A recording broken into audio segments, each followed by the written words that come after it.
사도 바울은 지금 로마에 2년 동안이나 구금되어 있는 상황입니다. 사실 기약이 없는 구금 생활이었습니다. 지하 감옥은 아니지만 새 집을 얻어서 그는 가택 연금 상태에 있었고요. 거기에서 나오지도 못하는 그런 갇혀있는 존재였던 거죠. 다행히 외부에서는 사람들이 들어갈 수 있어서 유대 지도자들이나 많은 사람들이 그와 만나게 되고요. 그 만남을 통해 복음이 증거되는 소중한 은혜의 현장을 누리긴 하지만 그러나 바울 가슴 속에는 정말 보고 싶은 사람들이 많았을 거고요. 함께하고 싶은 공동체도 얼마나 많았겠습니까? 이런 염원을 우리가 본문에서 발견하게 돼요. 2년 동안 갇혀 있으면서 그는 간간히 교회 소식을 듣는데 그 소식은 희망과 기쁨이 아니라 절망과 좌절의 소식들이었습니다. 그들이 이단에 의해서 점점 변질돼 간다는 소식들, 심지어는 거짓 선생들이 바울을 공격할 때 그 바울에 대한 의구심들, 또 다양한 갈등들이 공동체 안에 난무한다는 것을 그가 접했을 때 가뜩이나 육체도 제한되어 있는데 그 마음이 얼마나 답답했을까 싶은 심정이 느껴집니다. 바울은 에베소에서 3년 동안이나 하나님 말씀을 전했습니다. 그리고 거기에 공동체가 세워졌지요. 그 이후에 그는 예루살렘에 올라가면서 밀레투스에서 이 공동체의 동역자들과 만나서 그들에게 간곡히 부탁을 했습니다. 내가 떠난 다음에 흉악한 이리가 들어올 것입니다. 그들이 와서는 주께서 피로써 값주고 사신 이 교회를 아끼지 않을 것입니다. 그러므로 내가 3년 동안이나 여러분에게 가르쳤던 그 말씀을 기억하시고 항상 내가 삶으로 본을 보였으니 여러분은 그 진리로 모든 악한 이단과 비진리와 대적하시기 바랍니다 하는 간곡한 부탁을 남기고 그는 예루살렘 올라가죠. 거기서 복음 전하다가 체포되고 가이사랴에 또 2년 동안 구금되어 있었습니다. 그 시간도 기약 없는 날이었습니다. 마음은 너무나 급한데 현실은 암담했던 거죠. 2년 동안 갇혀 있으면서 어떻게 내가 로마를 가야 될까? 그런데 현실은 그는 고발당해서 재판을 받는 처지입니다.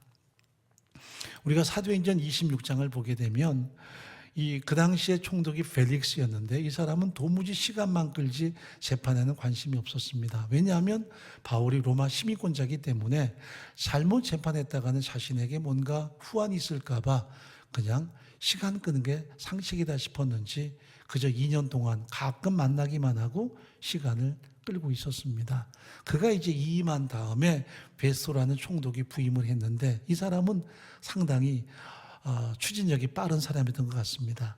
모든 재판을 다 진행해야 되는데 그 중에 제일 큰 난제가 이 바울이라는 이 로마 시민권자의 재판이었던 거죠. 그래서 모든 기록을 살펴봤을 것입니다. 어떤 고발이 있었는가. 그랬더니 유대인의 그 이단으로 정죄된 예수 그리스도를, 그것도 십자가에 처형된 예수를 증거하는 이런 죄목으로 그가 고발당했고요. 그것 때문에 2년 동안 구금되어 있다는 것을 알게 되었을 것입니다. 이건 난제였어요. 왜냐하면 그 당시 로마 법에 의해서 어떤 그 종교의 진리를 전해도 법에 접촉이 되지 않았습니다. 그런데 바울을 정죄하자니 로마 법에 저촉이 안 되고요. 또 그냥 풀어주자니 유대인들이 고발했기 때문에 그들에게 잘못 찍히면 자신의 모든 정치적인 역량을 좀 축소당할까 봐 그는 아주 머리를 굴리죠. 그래서 한 것이 뭐냐면 그 재판 자리에 아그리파 2세라고 하는 젊은 왕을 초청하는 것이었습니다. 그리고 재판이 진행이 되는데 사슬에 묶였던 죄수가 끌려 나와서 이제 조목조목 더둘러러 가는 송사장이가 이 사람의 죄목을 공격하는데 다른 것이 아닌 이 사람은 연병이라 세상에 전염병같이 잘못된 사상을 전하는 그런 죄인이라는 것을 고발합니다. 그리고 난 다음에 어떻게 이 로마법으로 이 사람을 정죄할 것인가를 이제 송사할 때 베스도는 바울에게 자신의 최후 변론 시간을 줍니다. 그 짧은 시간인데 바울은 자신의 죄 없음과 또 자신에 대한 억울함을 고백하는 것이 아니라 그 시간에 자기가 만난 예수님을 그들 앞에 가감없이 증거하기 시작했습니다. 나도 과거에는 기독교 핍박에 섰던 사람입니다. 내가 로마 시민권자지만 유대인의 바리새인으로서 기독교 핍박을 끊임없이 앞서서 행했던 사람이고, 심지어는 교회를 핍박하고 많은 사람을 죽이는데 앞장섰고, 그것도 모자라서 다메섹까지 가서 믿는 사람을 어떻게든 체포하려고 애를 썼던 사람인데, 다메섹 도상에서 부활하신 예수를 만난 다음에 내 운명이 바뀌었다는 것을 그는 가감없이 전합니다. 그래서 그 예수가 우리의 구원자시고 다시 사신 진정한 메시아라는 것을 그들 앞에 선포합니다. 이것 때문에 내가 사슬에 묶여 있습니다. 역습을 당한 거지요. 혹시 자신의 죄 없음과 간청하는 그의 어떤 조목조목 연민에 대한 모습을 듣고 싶었는데, 정작 복음에 대해서 강하게 압박하는 그 모습이 그들에게는 부담이 되었을 것입니다. 그래서 베스도가 지금 상황이 아주 난처해진 거예요. 헤롯 아그리파 2세까지 초청에다가 재판을 관장하는데 도리어 죄수가 그 궁의를 구하는 것이 아니라 강하게 자신이 믿는 예수를 전하니 이 사람이 마음이 좀 굉장히 머쓱해졌습니다. 그래서 이렇게 외치죠. 바울아, 내가 보니 너의 많은 학문이 너를 미치게 하는구나. 네가 로마 시민권자고 유대인의 교수고 많은 학문을 쌓은 사람으로 알았는데 너는 미쳤어 하면서 그의 모든 지금까지의 복음 증거를 깡그리 무시하려고 시도합니다. 그랬더니 바울의 답변이 만만치 않습니다. 베스도 각하여, 내가 미친 게 아니라 참으로 온전하고 정치하는 말을 하는 것입니다. 이게 바울의 답변이었습니다. 거기 어디 꿀림이 있습니까? 거기 어디에 기죽음이 있습니까? 사슬에 묶여 있습니다마는 그는 강하고 담대하게 복음의 진수를 증거합니다. 그리고 바울은 옆에 있던 헤롯 아그리파 2세에게 시선을 두고, 그는 젊은 분봉왕이고요, 지금 의기양양하게 앞에 앉아서 바울을 재판하는 그 위치에 있지만 그에게 강하게 선포합니다. 아그리파 왕이시여, 선지자를 믿으시지 않습니까? 이 예수의 십자가 죽으심과 부활은 어느 한 구석에서 은밀하게 일어난 일이 아니지 않습니까? 당신도 아는 거 아닙니까? 당신의 할아버지 때에 그 예수가 십자가에서 죽으셨고, 당신의 아버지 때에 이 복음이 확산됐고, 지금 당신이 분봉왕이니 당신이 이 사실을 모르지 않을 것입니다. 그러자 헤롯 아그리파 2세가 말하죠. 네가 적은 말로 나를 권해서 크리스찬이 되게 하려는구나. 내가 말이 많으나 적으나 사슬에 묶인 것 이외에는 당신도 나와 같이 되기를 하나님께 원합니다. 이게 바울의 선언입니다. 그리고 난 다음에 바울이, 저는 이 모든 재판을 황제에게 요청합니다. 로마 시민권자는 최종심을 황제 앞에서 받을 수 있는 권리가 있기 때문에 저는 황제 앞에 재판을 요청합니다. 그랬더니 그들이 모여서 서로 재판에 대해 이야기하죠. 더 이상 자기들의 손을 넘어가 버린 거예요. 그런데도 이렇게 말하죠. 우리가 저 사람을 놓아줄 수 있을 뻔했도다.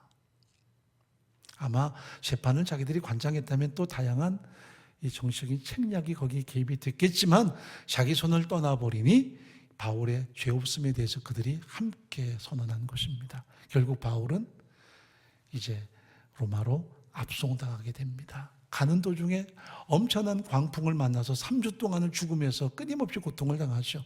그럴 때 그는 하나님을 향해 기도합니다. 다른 모든 선원들 그리고 함께 있던 승객들은 다 죽겠다 하는데 그는 하나님의 소중한 희망을 전하죠. 여러분, 어젯밤에 내가 섬기는 하나님의 사자께서 내게 말씀하기를, 바울아 안심하라. 네가 생명을 잃지 않을 것이다.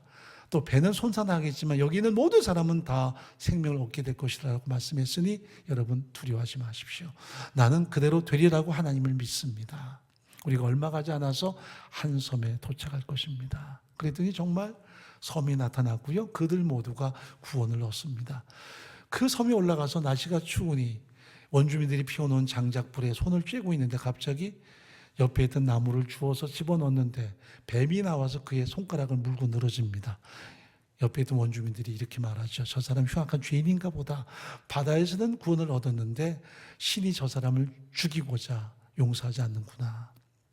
그런데 그 독사를 불 속에 털어놓고는 아무런 일이 벌어지지 않으니 그들이 판단이 바뀌죠. 신이다. 그 섬에 우리로 말하면 이장이 있는데 그 아버지가 열병에 걸렸습니다. 와서 좀 도와주십시오 할 때 사도 바울이 복음을 증거하고 기도할 때 열병이 떠나가게 되죠. 그래서 거기 있던 모든 몰타 섬에 있는 크리스찬들이 이제 생겨나기 시작합니다. 그리고 나서 바울이 다시 배를 타고 나폴리 쪽으로 해서 아피아가도를 따라 로마에 입성을 합니다. 갔더니 사랑하는 동역자들이 언제 바울이 올지도 모르는데 곳곳에서 기다리며 바울을 맞이합니다. 그래서 바울은 그들 통해 큰 용기를 얻고 하나님께 감사하는 마음으로 로마로 들어가지요. 그런데 더 이상 다른 일들은 벌어지지 않았습니다. 2년 동안 갇혀 있으면서 기약 없는 나날을 보내는데 그의 마음이 얼마나 옥조이겠습니까? 들려오는 소문들은 자신이 복음을 전해 세웠던 공동체들이 이단의 공격을 받아서 와해되고 있다. 또 바울의 사도성에 대한 의구심이 있다라는 말들이 들어왔을 때 그는 더 많은 옥죄임이 있었을 것입니다. 그래서 성령의 도우심을 따라 이 서신을 기록해서 공동체에게 보낸 것이죠. 우리는 최근까지 골로새를 읽었습니다마는 에베소에게는 왜 이 서신을 보내는가? 그들이 이단에 의해서 유린당하고 있었기 때문입니다. 니골라당의 교훈이라고 하는 이 헬라 철학과 연합된 이단이 들어와서 우리가 구원 얻은 것은 영혼뿐이다. 육체는 어차피 늙고 병들고 죽는 것이기에 하나님이 구원하는 것은 영혼이라서 우리는 육체를 적당히 방종해도 괜찮다라는 이 달콤한 세상 가치관이 그들의 영혼을 유린하기 시작했던 거죠. 가뜩이나 신앙생활 하려면 어려운 게 많았어요. 우상숭배도 철저하게 배격해야 되고요. 그들이 삶의 모든 토대를 삼았던 세상과도 철저하게 결별해야 되는데 우리가 영혼만 구원받았다고 육체는 그냥 적당히 살아도 괜찮다는 이것은 그들에게 또 다른 굿뉴스가 됐습니다. 그래서 은근히 여신을 숭배하는 데 가까이 하고요. 자기들의 모든 사업 속에서 우상 숭배적인 요소가 있어도 그냥 거기에 서서히 방종하고요. 삶에 대해서 도무지 제한되지 않는 그 현실이 그들에게는 참 매력적이었던 것 같습니다. 그래서 이 공동체의 신앙이 와해돼 가기 시작했습니다. 그래서 바울은 지금 성령의 감동으로 이 공동체를 다잡고자 서신을 보냈습니다. 우리가 이제 그 마지막 부분을 보고 있는 것입니다. 1장에는 그들이 어떤 존재인가를, 신분이 뭔가를 설명합니다.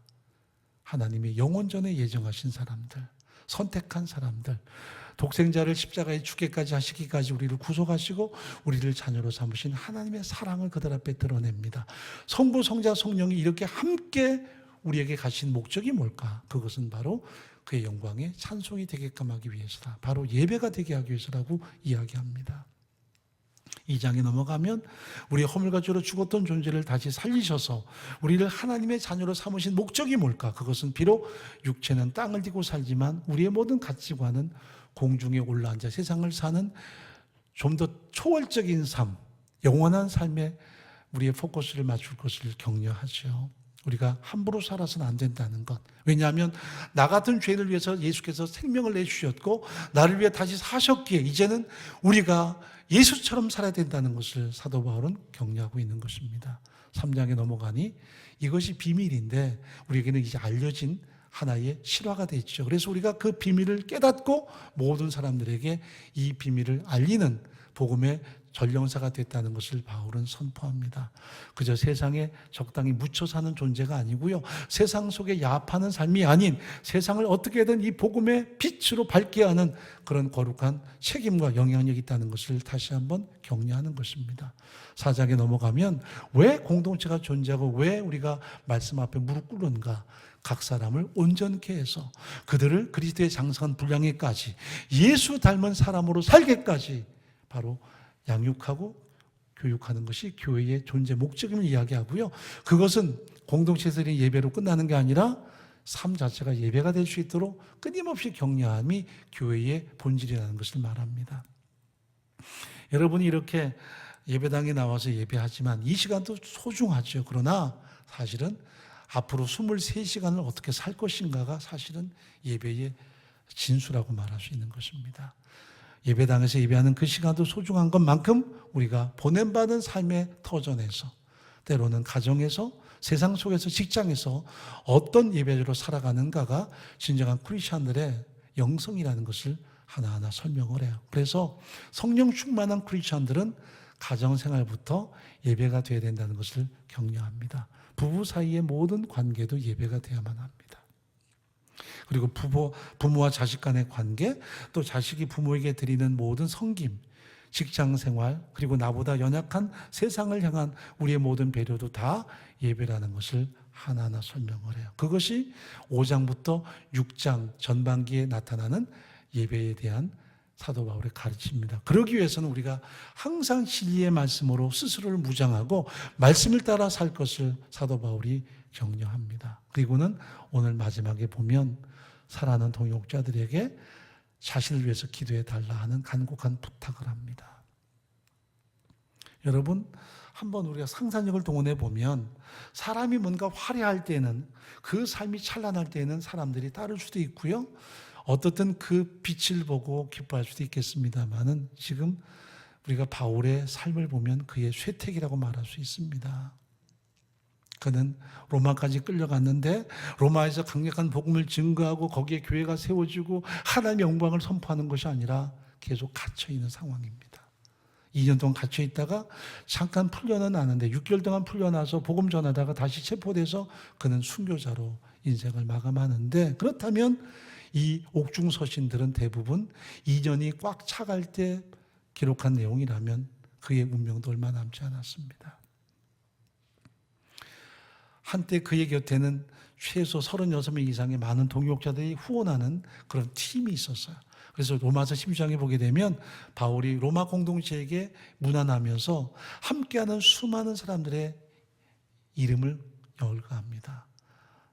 베베 집사부터 자기를 위해서 생명을 내놓았던 브리스갈 아굴라부터 해서 수많은 사람들의 이름이 거기 등장합니다. 그런데 이제는 서서히 그들이 바울을 떠나고 있습니다. 우리가 골로새 읽다 보면 바울 곁에 데마가 있었습니다. 데마가 정말 유익한 동역자인데 몇 달 지난 디모데후서 4장에 보게 되면 그가 바울을 버리고 데살로니가로 갔다는 말을 사용합니다. 바울을 버렸다는 말은 굉장히 아픈 단어입니다. 다 나를 버렸다. 도무지 희망이 보이지 않을 때, 갇혀있는 상황에서 도무지 좋은 날이 기대가 되지 않을 때 동역자들은 힘을 잃고 다 떠나고 있습니다. 그런데 바울은 정작 사랑하는 공동체에게 기도 부탁하는데 자신의 운신의 폭을 넓혀달라, 혹은 자신의 삶을 하나님께서 보존해 주기를 기도하는 것이 아니라 오직 한 가지가 기도의 제목이었습니다. 자, 19절 한번 읽어보죠. 또 나를 위하여 구할 것은 내게 말씀을 주사 나로 입을 벌려 복음의 비밀을 담대히 알리게 하옵소서 할 것이니. 기도 제목이 뭐예요? 그가 자유롭게 해달라? 아니었습니다.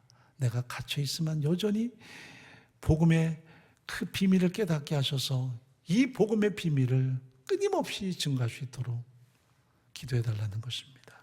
이게 바울의 바람이었어요. 현실은 참 암담하고 초라할지 모르지만 그는 여전히 자신의 모든 삶의 포커스를 복음에 두고 있고요, 하나님께 두고 있습니다. 이것이 사도 바울의 전 마음이었습니다. 자신을 위해 기도해 달라는데 어떤 자신의 운신을 위해서가 아니었고요, 자신의 자유를 위해서도 아니었습니다. 복음이 더 확산될 수 있도록 기도해 주십시오. 나는 묶여 있으나 복음만은 매이지 않기를.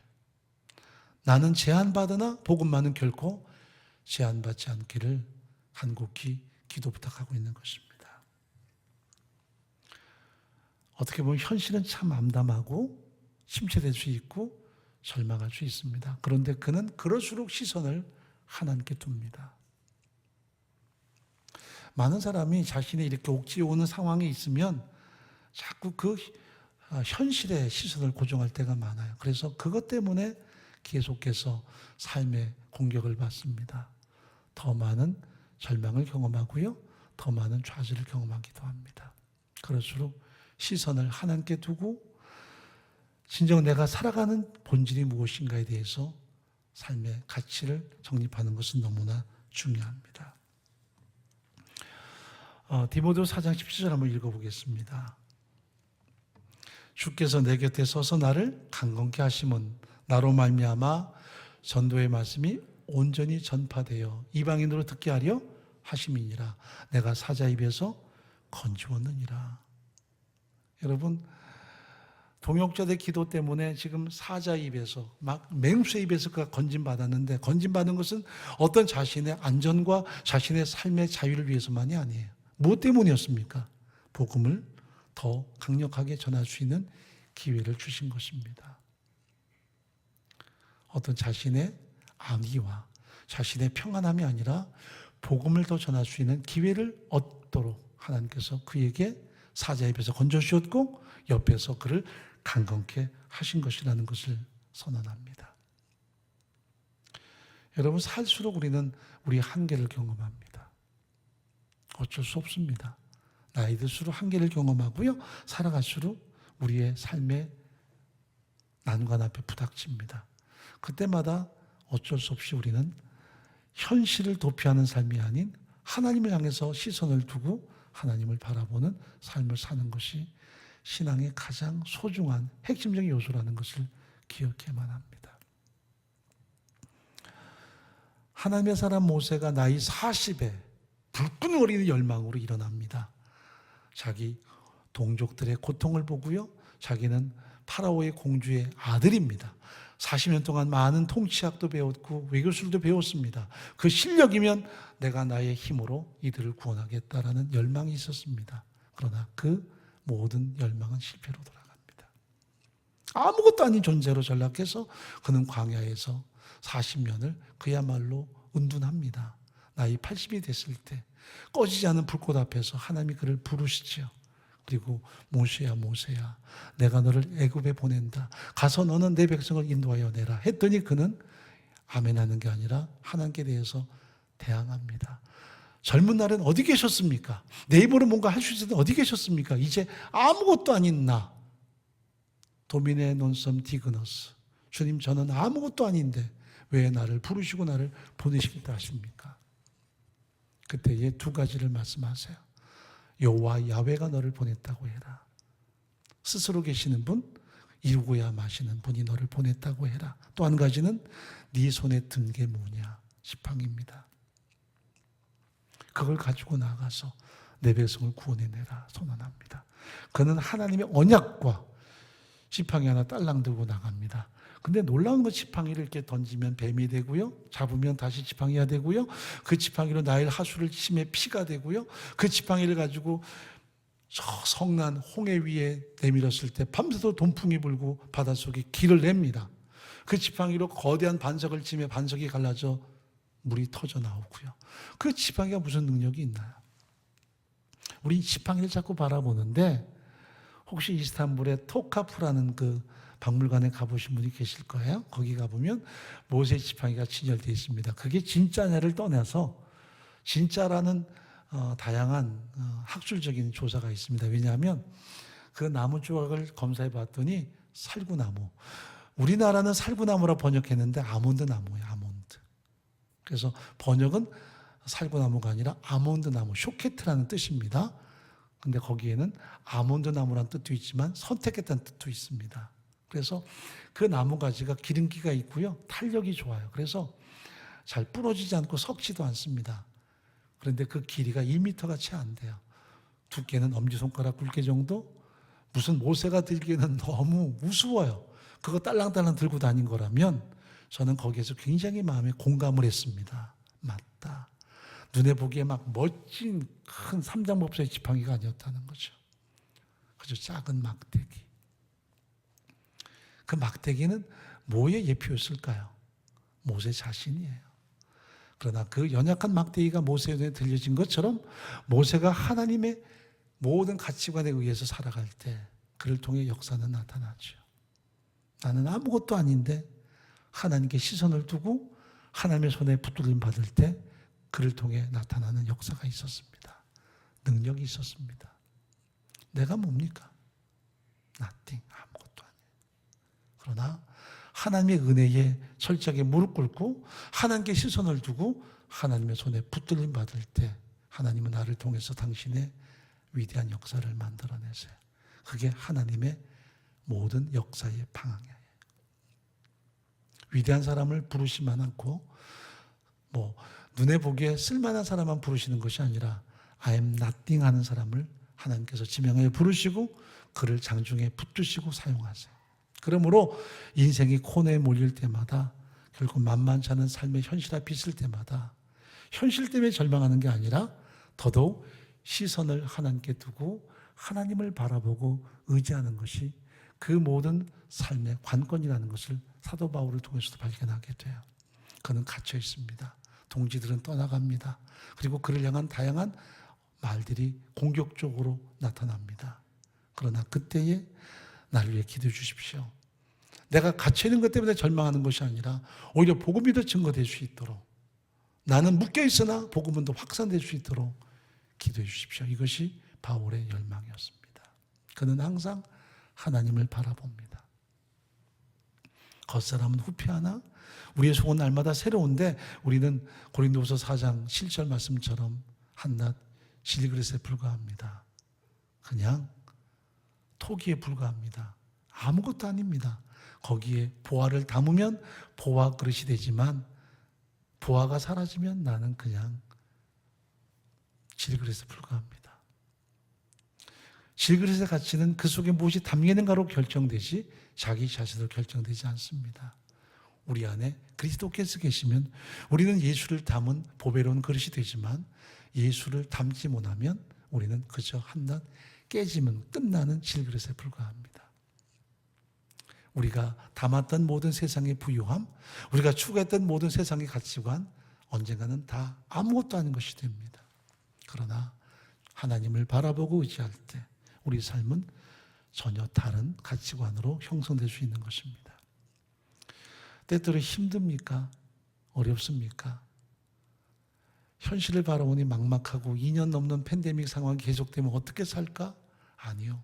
우린 더 예수를 바라보고 하나님을 향해서 시선을 두는 삶을 사는 것이 크리스찬들의 진정한 면모일 것입니다. 지쳤다는 사람도 많습니다. 이제 정말 회의가 온다는 분도 많습니다. 그러나 과연 내가 주님을 바라보고 살아왔는지, 현실에 우리의 모든 시선이 고정되지 않았는지를 점검하는 것은 너무 중요합니다. 때로 사람에게 실망할 수도 있습니다. 사람들의 공격을 받을 수도 있습니다.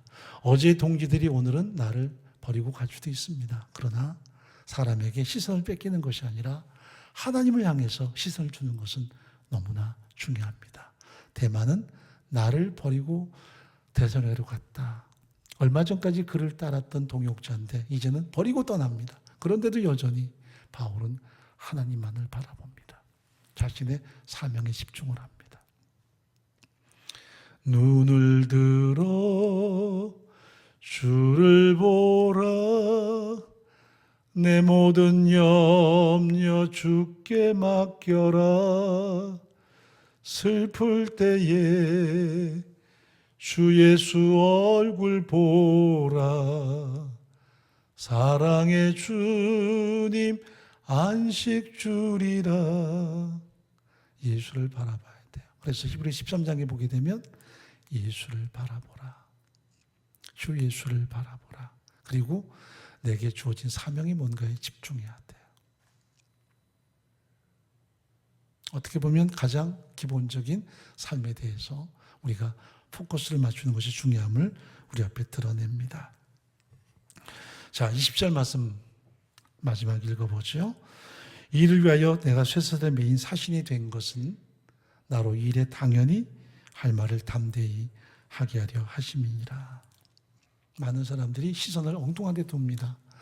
내가 복음을 적어도 증거하려면 남보다 나아야 되잖아. 내가 사업이 더 형통하고 내가 뭔가 더 우월한 게 있어야만 예수 믿으면 이렇게 된다고 자랑할 거 아니냐. 그건 자랑질이지 복음은 아니에요. 내가 약하고 내가 제한받고 내가 철저히 그들보다 못나 보여도 우리 안에 있는 예수 그리스도를 드러내는 것이 복음이기 때문입니다.